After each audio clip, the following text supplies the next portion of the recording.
مجھے کوئی غم نہیں ہے، میں کوئی غم کے ساتھ نہیں جی رہا ہوں۔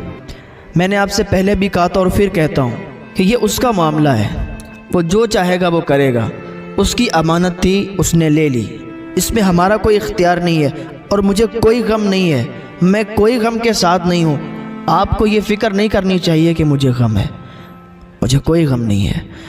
وہ بہت حیرت زدہ ہوئے، عیسائی تھے کہ یہ کیا کہتا ہے، جوان بیٹا انتقال کر گیا، اس کی بہو بھی انتقال کر گئی اور اس کے چہرے پر کوئی غم نہیں، اسے کوئی غم نہیں ہے، اس کا بیٹا اور بہو انتقال کر گئے۔ چلو بہرحال وہ لوگ وہاں سے چلے آئے اور اس بوڑھے انسان نے کہا آپ لوگ چلیے، 3 دن کے اندر پھر میں آتا ہوں اور پھر کام کرتا ہوں ہوٹل پہ۔ کہا ٹھیک ہے۔ 3-4 دن کے بعد وہ بوڑھا انسان پھر واپس آیا، کام کرتا رہا، آپ کی پوتے کو بھی ساتھ میں لایا تھا، اکیلا رہ گیا تھا نا پوتا، باقی تو بہو اور بیٹے کا انتقال ہو گیا تھا۔ پوتے سے بڑا پیار کرتا۔ وہ آنر کی بیوی کہتی نا، میں جب کبھی اپنی کھڑکی سے دیکھا کرتی تھی نا، 3 منزل پر اس کا کوارٹر بنا ہوا تھا، کبھی وہ جانوروں کی طرح بن کے، جانور چلتے نا 4 پاؤں سے، اپنے پوتے کو اپنی پیٹھ پر بٹھا کے چلاتا تھا، کھلاتا تھا، بہت پیار کرتا تھا۔ وہ پوتے سے بہت زیادہ پیار کرتا تھا، اسے ہر چیز مہیا کروا دیتا تھا، کوئی کمی نہیں محسوس کرواتا تھا۔ ایک دن پوتا کھیل رہا تھا نا، کھڑکی پر جھانک رہا تھا نیچے کو اور کھڑکی سے ہی نیچے گر گیا۔ اور جب ایسا برا وقت آتا ہے نا، اللہ کو بھولنا نہیں چاہیے۔ بہت سے لوگ ہوتے ہیں کہ جب اچھے دن ہوتے ہیں تب تو ٹھیک ہے، اور جیسے ہی برے دن آئے نا، اللہ پر طنز کرتے ہیں، پھر کہتے ہیں کہ اللہ تعالیٰ پتہ نہیں میری سنتا ہی نہیں ہے، اللہ تعالیٰ سے ہم مانگتے ہیں مجھے دیتا ہی نہیں ہے۔ ایسے جملے استعمال کرتے ہیں لوگ۔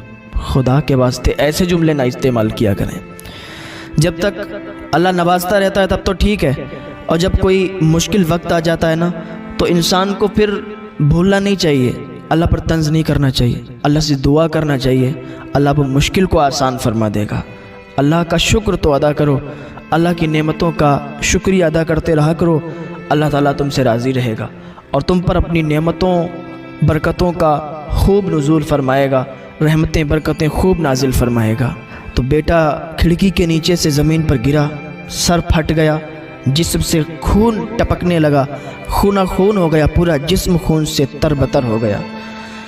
وہ کہتی ہے جلدی سے میں نے ایمبولنس کو فون کیا، ایمبولنس آئی، آنے کے بعد اس کو ایمبولنس میں بٹھایا گیا اور اسپتال لے جا رہے تھے نا، تو اسپتال تو نہیں آیا، لیکن ملک الموت آ گئے اور اس کی روح کو قبض کر لیا۔ اسپتال تک نہیں پہنچ پائے تھے وہ لوگ، اور اس کے پوتے نے دم توڑ دیا، اس کا پوتا انتقال کر گیا۔